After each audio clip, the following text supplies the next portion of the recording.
So, obviously, the church this weekend puts death before us in a really pronounced way, obviously, right? There's this whole, it's called Palm Sunday, but it's also called Passion Sunday, and we know that the Passion of Jesus ends where we just ended right now. It ends with his death, and I think there's something so powerful about the fact that the church says, okay, I know what you want to do, because what we want to do typically as human beings is we don't want to think about death. I think, again, so many of us, we aren't exposed to it. Think of other ages, other times, other places where people live right now even, where it's on a daily basis you're exposed to death, whether that be the death of animals on a farm or death of family members or death of just people. It's a reality that a lot of times I think for us, we're in many ways, we're blessed that we don't have to be exposed to death a lot. But the problem is because I think a lot of us don't think about death. We're not necessarily always exposed to death. I think a lot of us have the misfortune of being taken by surprise by death. I think death takes us by surprise. When it really shouldn't, if you think about it. There was a student from the College of St. Scholastica who was taking a class on death and dying. Maybe some of you have had that class, and she had some questions, so she came up with all these interview questions. They were really, really well worded, and at one point, she asked the question, she asked me, have I ever seen, as a priest, people who are terminal come to faith? And the answer is absolutely I have. People who are terminal coming to faith. She asked the question, you know people who have a terminal illness come to faith? And I've definitely known people that. But one of the things I said to her is well, everyone I work with is terminal. That everyone in this church is terminal. And again, that's not meant to be a joke. Yes, whenever I say that the mortality rate for human beings continues to hover roughly around the 100% range, that's a joke.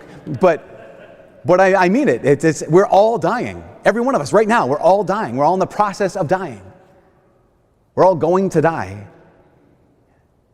But that isn't the problem. The fact that we're all going to die, that's not the problem. Our problem is that we pretend that we're not. We're all going to die, and that is not a problem. The problem is we pretend like we're not all going to die.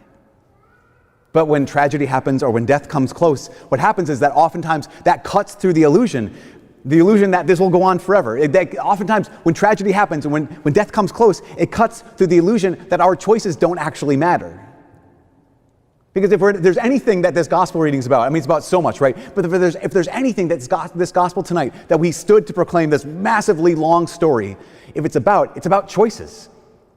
It's about the fact that choices that we make matter. We have all these characters, right, in the gospel today who are making choices. We have Pilate, who absolutely, if you read all the gospels, it becomes absolutely clear that Pilate knows that Jesus is a good man. It's so clear that Pilate knows that Jesus has done nothing wrong, nothing deserving death, but he makes a choice. In the face of the reality that Jesus has done nothing wrong, he chooses to give in to the voice of the crowds. He chooses to just go along with everyone else. He chooses to concede to his fear of Caesar. We have the crowds, right, who at the beginning of Mass, we proclaimed Palm Sunday. On Sunday, they're saying, Hosanna to the Son of David, and on Friday, they're saying, crucify him. Here again is a choice being made. And maybe even sometimes, the biggest choice is, okay, setting before you, the whole crowd, setting before you Barabbas, who's a murderer, and Jesus, who's come to save everyone's life. Who do you want? And that crazy thing is, every one of us gets to choose. If there's anything that this day is about, it's about the fact that we have to make a choice. But again, if we keep death away from us, then we keep getting the chance to live under the comfortable illusion that we don't have to choose. Again, that's a comfortable deception. They can say, I just don't have to choose. I'm just going to walk through life and I'm not going to make a decision. But it's interesting. So back to the student who had asked a bunch of questions. One of her questions was so good. She said, do you think that religion offers comfort to those who are dying? The question we asked before Mass started. Do you think religion offers comfort to those who are dying? And the answer I gave her was, well, yes and no. There are some religions that offer comfort to those who are dying. In fact, C.S. Lewis wrote about this. C.S. Lewis said, he was asked the question, which religion makes people the happiest? And here's what he said. It's kind of like the same thing as comfort, right? He says, which of the religions of the world gives to its followers the greatest happiness? He says, while it lasts, the religion of worshiping oneself, that's the best. He goes on to say, he says, I have an elderly acquaintance about 80 years old who has lived a life of unbroken selfishness and admiration from his earliest years and is, more or less, I regret to say, one of the happiest men I've known.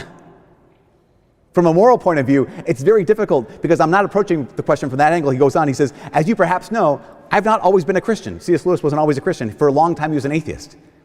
And he said, I didn't go to religion to make me happy because I always knew that a bottle of port could do that. If you want religion to make you feel really comfortable, I certainly don't recommend Christianity. Because Christianity, does it offer comfort to those who are dying? Does it offer comfort to those who are alive? No. What's the heart of Christianity? The heart of Christianity is the cross. It's today. It's this whole week. What does Christianity offer? It says, it proclaims loudly that God became man out of love for you. That he suffered out of love for you. That he picked up a cross out of love for you. That he died on the cross out of love for you. That he went to hell out of love for you. And if we're going to be Christians, that means that, what did Jesus say? That we're called to deny ourselves out of love for him.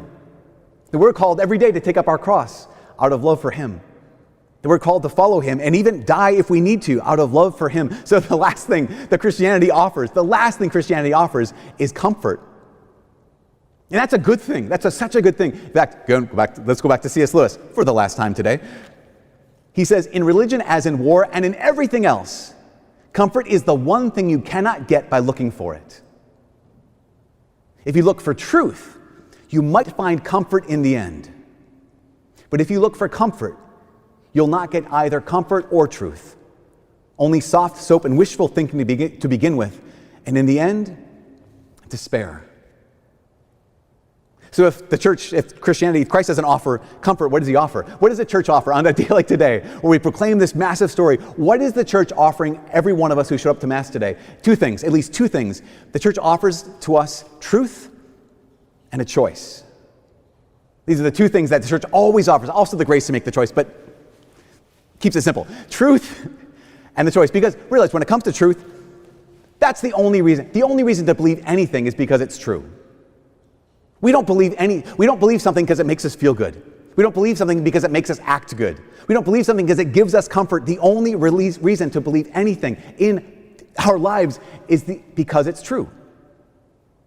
And what we believe is the almost unbelievably, incredibly true story of a God who loves us to the point where he actually was willing to die for us.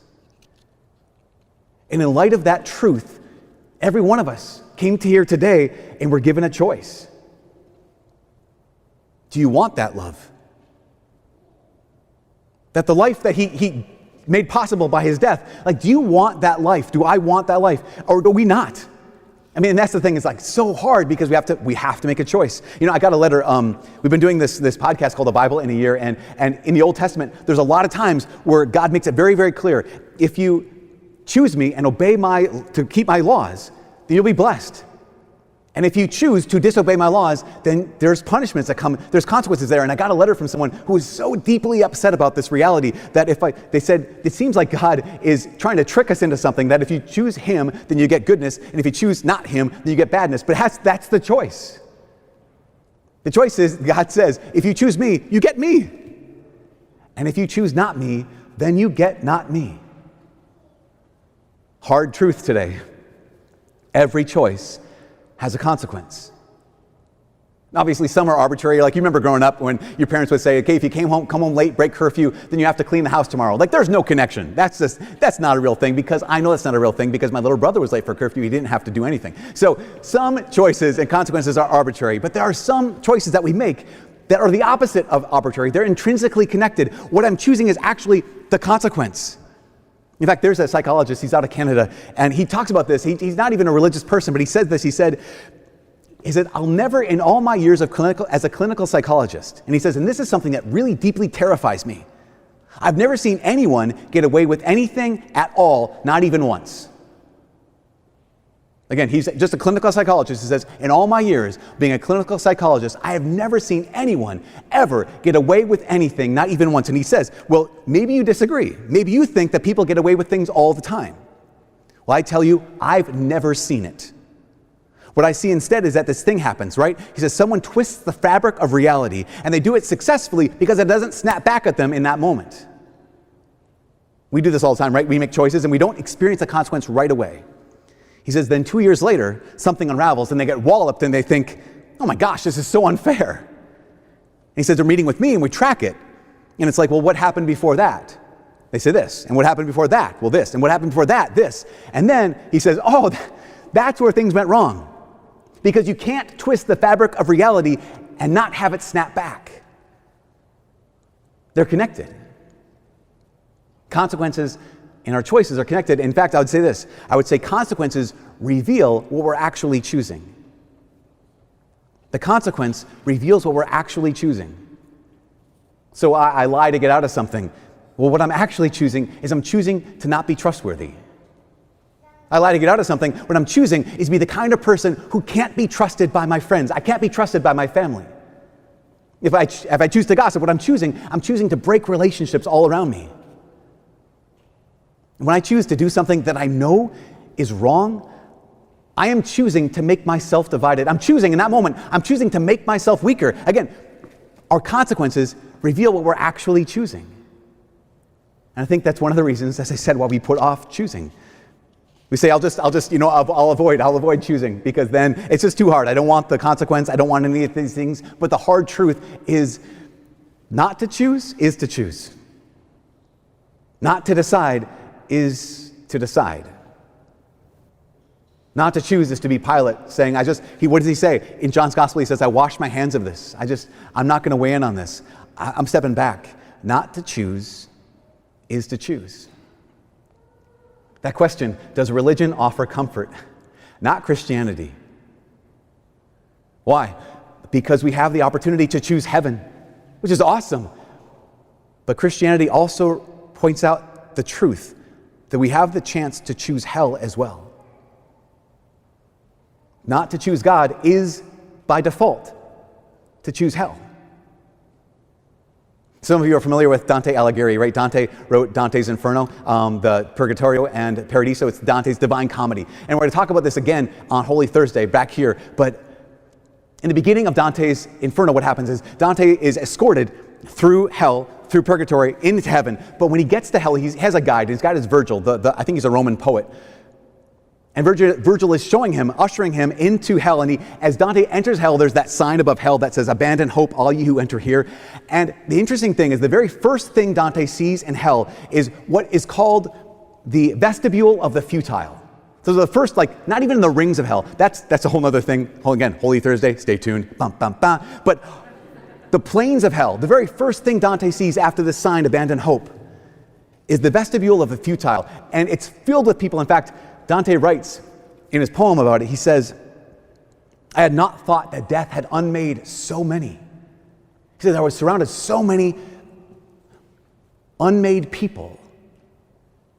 He called them the uncommitted. And he said they were destined, the consequence of their life, they were destined to spend eternity chasing after a blank flag that they could never catch.